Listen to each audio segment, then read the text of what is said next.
بسم اللہ والحمد للہ والصلاة والسلام علی رسول اللہ۔ کعبۃ اللہ وہ عظیم الشان عمارت ہے کہ جو اہل اسلام اور اہل ایمان کی عقیدتوں اور محبتوں کا مرکز ہے۔ شرق اور غرب سے اہل اسلام اس عمارت کا آ کر طواف کرتے ہیں اور حکم ربی پر اسی کی سمت رخ کر کے اللہ کی عبادت کرتے ہیں۔ یہ وہ پہلا گھر ہے جو اللہ کے نام پر بنایا گیا اور اللہ تبارک و تعالیٰ کی عبادت کے لیے بنایا گیا اور اللہ تبارک و تعالیٰ کی وحدانیت کے اعلان کے لیے اس کو بنایا گیا۔ کتب احادیث اور تاریخ اور سیرت کے کتب کے مطالعے سے یہ بات واضح ہوتی ہے کہ کعبۃ اللہ کی عمارت کو کئی مرتبہ تعمیر کیا گیا ہے۔ 4 مرتبہ کا جو ذکر ہے اس پر تو تمام کا اتفاق ہے۔ بعض ائمہ نے 10 مرتبہ کا بھی ذکر کیا ہے، جیسا کہ ارشاد الساری شرح صحیح بخاری کے اندر علامہ قسطلانی نے ذکر فرمایا ہے۔ لیکن جو 4 مواقع ہیں جس پر سب کا اتفاق ہے وہ پہلے میں آپ کے سامنے بیان کروں گا، اس کے بعد پھر سرسری طور پر ان 10 مواقع کو بھی، ان 10 بار کے ذکر کو بھی آپ کے سامنے بیان کروں گا۔ تو سب سے پہلے جو اتفاقی امر میں سے پہلا ہے اس کو قرآن مجید فرقان حمید میں بھی بیان فرمایا کہ اللہ کریم نے سورہ بقرہ کے اندر ارشاد فرمایا وَإِذْ يَرْفَعُ إِبْرَاهِيمُ الْقَوَاعِدَ مِنَ الْبَيْتِ وَإِسْمَاعِيلُ رَبَّنَا تَقَبَّلْ مِنَّا إِنَّكَ أَنْتَ السَّمِيعُ الْعَلِيمُ۔ اور یاد کرو جب اٹھا رہے تھے ابراہیم بنیادیں خانہ کعبہ کی اور اسماعیل بھی، اے ہمارے پروردگار قبول فرما ہم سے یہ عمل، بے شک تو ہی سب کچھ سننے والا اور سب کچھ جاننے والا ہے۔ اور اسی حوالے سے صحیح بخاری میں حدیث موجود ہے کہ حضرت ابراہیم نے جب حضرت اسماعیل علیہ السلام سے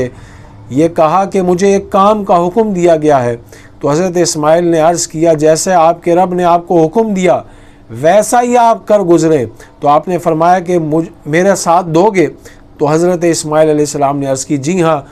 میں آپ کا ساتھ دوں گا۔ تو آپ نے فرمایا مجھے اللہ نے حکم دیا کہ میں یہاں اس کے گھر کو تعمیر کروں، اور ایک بلند ٹیلے کی طرف اشارہ فرمایا۔ پھر ان دونوں نے وہاں پر بیت اللہ کی بنیاد کو بلند کیا اور حضرت اسماعیل علیہ السلام پتھر اٹھا کے لاتے اور حضرت ابراہیم علیہ السلام ان کو جوڑ دیتے تھے۔ تو یہ صحیح بخاری کے اندر روایت موجود ہے اور قرآن مجید میں بھی اس کا ذکر موجود ہے۔ دوسری مرتبہ قریش نے خانہ کعبۃ اللہ کی عمارت کو تعمیر کیا۔ جب خانہ کعبۃ اللہ کی عمارت کمزور ہو گئی تو قریش نے اس کو تعمیر کیا، اور سیرت کی کتب کے اندر یہ بات ذکر ہے کہ قریش نے جب اس عمارت کو تعمیر کیا تو بنائے ابراہیم سے انہوں نے کچھ ہٹایا، یعنی اس میں کچھ تبدیلیاں ہوئیں۔ جو تبدیلی ہوئی اس میں جو سیرت کی کتابوں میں لکھا ہے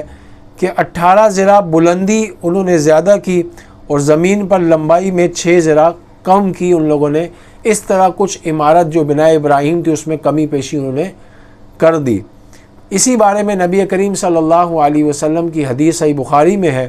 کہ آپ نے سیدہ عائشہ صدیقہ رضی اللہ تعالی عنہا سے فرمایا تھا اگر اس قوم نے نیا کلمہ نہ پڑھا ہوتا تو میں اس عمارت کو، یعنی کعبۃ اللہ کی عمارت کو شہید کرتا اور دوبارہ سے اس کو تعمیر کرتا اور بنائے ابراہیم پر تعمیر کرتا، یعنی جن بنیادوں پر، جس احاطے پر حضرت ابراہیم نے اس عمارت کو اٹھایا تھا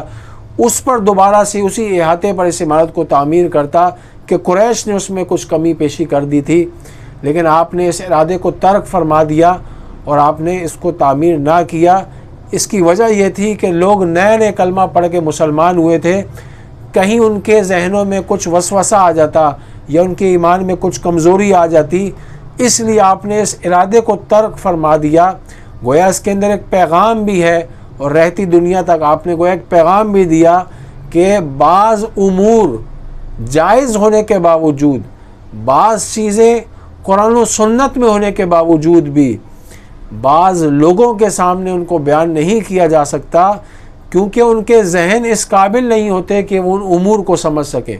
اس حدیث کو بیان کر کے علماء اسلام نے یہی نظریہ اخذ فرمایا، بلکہ امام بخاری نے بھی اس حدیث کو ذکر فرما کر یہی بیان کیا کہ بعض امور ایسے ہوتے ہیں کہ عام لوگوں کے سامنے جب ان کو کیا جائے، جبکہ وہ جائز بھی ہوں، سنت سے بھی ہوں،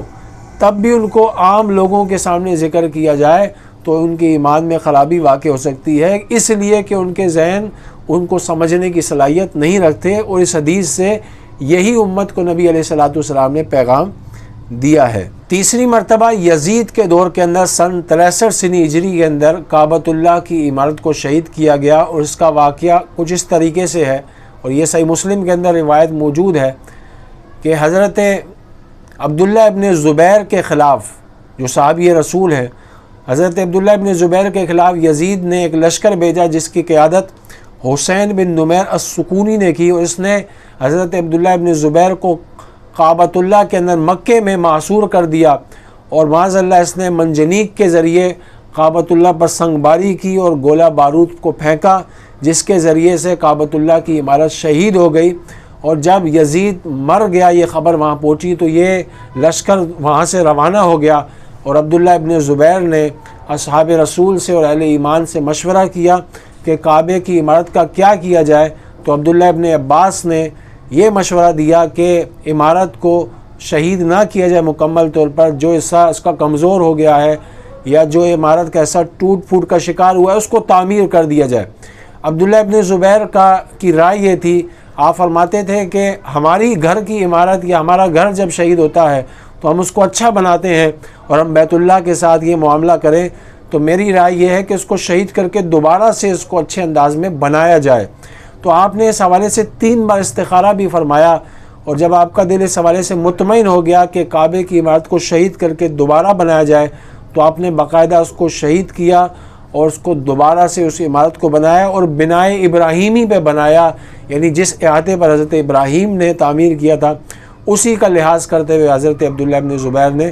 دوبارہ اس کو تعمیر کیا۔ چوتھی مرتبہ کعبۃ اللہ کی عمارت کو عبد الملک بن مروان نے، یعنی اس کے دور حکومت میں حجاج نے شہید کیا، اور اسی معاذ اللہ بغض میں شہید کیا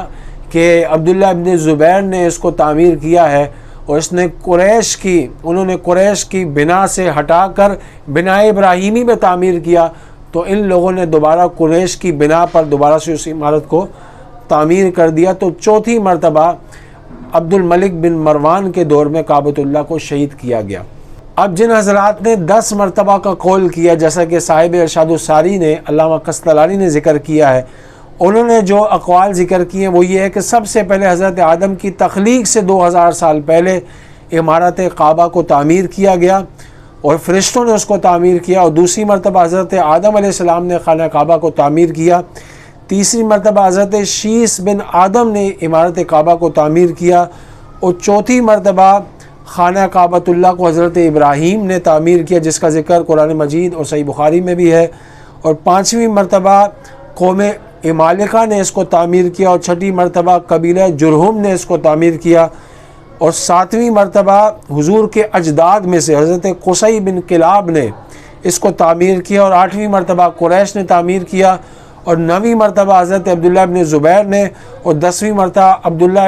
عبد الملک بن مروان کے دور حکومت میں حجاج نے تعمیر کیا۔ اور امام ابن حجر عسقلانی اور امام نووی نے شرح صحیح مسلم کے اندر، ابن حجر عسقلانی نے فتح الباری شرح صحیح بخاری کے اندر اس بات کو ذکر فرمایا ہے کہ خلیفہ ہارون رشید نے بھی تعمیر کا ارادہ کیا تھا، اور جب امام مالک سے اس حوالے سے مشورہ طلب کیا تو امام مالک نے ان کو منع کیا اور کہا کہ امیر المومنین خانہ کعبۃ اللہ کی عمارت کو شہید نہ کریں اور اس کو تعمیر نہ کریں، کیونکہ پھر آنے والے حکام اس کو معاذ اللہ کعبۃ اللہ کی عمارت کو کھلونا بنا لیں گے اور پھر اپنی مرضی سے تعمیر کریں گے، شہید کریں گے، تو آپ اس ارادے کو ترک کر دیں۔